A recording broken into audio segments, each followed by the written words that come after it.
Ja kun me oltiin siellä viidakossa,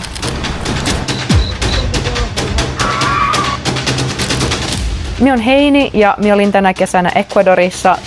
Mä oon Katariina ja mä olin Thaimaassa Bangkokissa aktiossa Legasin kautta. Tämän aktion aikana Jumala puhui mulle valtavasti pitkäaikaisesta lähetystyöstä, etenkin saavuttamattomien kansojen parissa.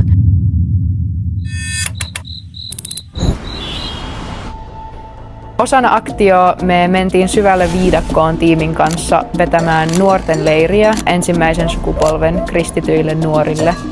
Ja kun me oltiin siellä viidakossa, siellä oli vähän rankat olosuhteet välillä. Siellä ei ollut sähköä, ei ollut juoksevaa vettä. Me peseydyttiin vesiputousten alla, nukuttiin riippumatoissa.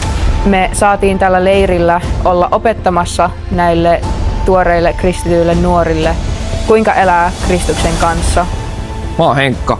Mä olin Thaimaa-aktiossa Legasin kautta. Mä olin aluksi silleen, ettei mulla ole kiinnostusta välttämättä niin kuin itse lähteä. Mä voin olla täällä lähettämässä ja organisoimassa. Mutta se, että mä lähtisin itse, niin tuli mulle yllätyksenä, kun mä annoin kuitenkin Jumalalle vapauden puhua siihen asiaan.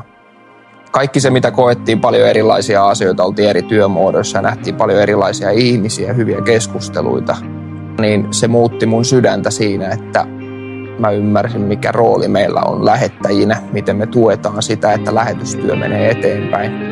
Tällaisissa maissa, jossa ei ole Jeesuksen nimeä kuultu, tai se valtaosalle on täysin tuntematon.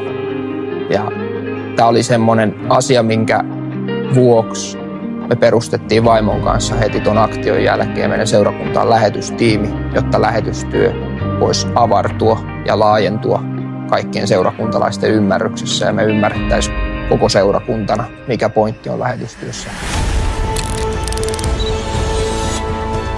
Vaikka oli välillä rankat olosuhteet ja vähän vaikeita, niin oli tosi mahtavaa olla näkemässä, mitä Jumala tekee. Koen valtavaa etuoikeutta siinä, että mä saan olla myöskin antamassa mun omaa panosta Jumalan valtakunnan työhön.